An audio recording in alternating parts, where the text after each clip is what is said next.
Hi guys, ఒకవేళ భారతదేశం కనుక పాకిస్తాన్ని ఆక్రమిస్తే ఏమవుతుంది? తర్వాత వచ్చే పరిణామాలు ఎలా ఉంటాయో ఈ వీడియోలో చూద్దాం రండి.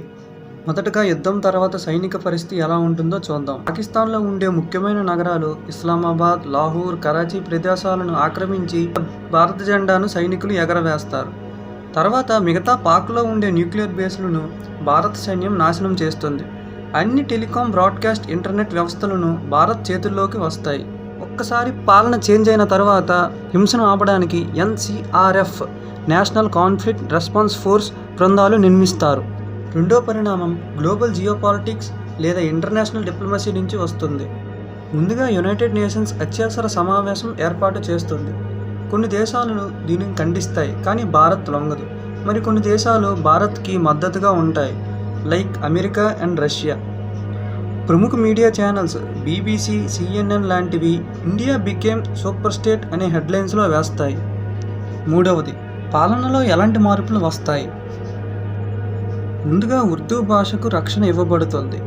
తరువాత పాకిస్తాన్ కరెన్సీ పూర్తిగా రద్దయి భారత్ రూపాయికి మారుతుంది. పాక్ ఆర్మీకి చెందిన అధికారం మొత్తం రద్దవుతుంది. నాలుగోది, ఇక ఎకానమీ ప్రభావం భారత్ ఇంకా ప్రపంచ స్టేజ్లో ఎలా మార్పులు వస్తాయి? ఒకే దేశంగా మారిన తరువాత భారత్కు వచ్చే లాభాలు ఇవి. ముందుగా పాకిస్తాన్లో ఉండే నదులపై కంట్రోల్ వస్తుంది.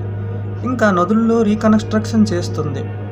భారత్ వ్యాపార మార్గాలు పెరుగుతాయి. సులభంగా రోడ్డు మీద నుంచే ఎగుమతులు దిగుమతులు పెరుగుతాయి. ఇంకా పాకిస్తాన్లో ఉండే మైనింగ్, గ్యాస్ ఫీల్డ్స్, ఆయిల్ రిసోర్సెస్ను పూర్తిగా స్వాధీనం చేసుకుంటుంది. ఇంకా ఐదవది, విద్య అండ్ హెల్త్ సెక్టార్స్లో ఎలాంటి మార్పులు వస్తాయి? ముందుగా Ayushman Bharat, digital India, Jeevan mission లాంటివి అమలవుతాయి. స్కూళ్ళు ఇంకా కాలేజీలు భారత్కు అనుకూలంగా మారుతాయి. ఇంకా వీటికి సంబంధించిన నిర్మాణాలు జరుగుతాయి. యువతకు విదేశీ స్కాలర్షిప్, స్టార్టప్ ఇండియాలో అవకాశం అందించబడుతుంది. ఇక ఆరవది, గ్లోబల్ స్థానాల్లో భారత్ ఎలా ఉండబోతుందో చూద్దాం. ఈ సంఘటన తరువాత భారతదేశం భూమి మీద 5వ పెద్ద దేశం అవుతుంది. సైనికంగా 2వ స్థానానికి వచ్చే అవకాశం ఉంది. UNలో వీటో పవర్ డిమాండ్ చేయగలదు. చైనా ఎన్ని ఎత్తుగడలు వేసినా భారతదేశం దానిని తిప్పికొట్టగలదు. చూశారు కదా, భారతదేశం పాకిస్తాన్పై దాడి చేసి గెలిస్తే ఎలాంటి పరిణామాలు వస్తాయి. అందరికీ తెలిసింది ఏంటంటే భారతదేశం ఎప్పటికీ అలా చేయదు. ఇది కేవలం ఊహకు మాత్రమే పరిమితం. అభివృద్ధి కోసం యుద్ధం ఒక్కటే మార్గం కాదు. దీనిపై మీ అభిప్రాయం ఏమిటి?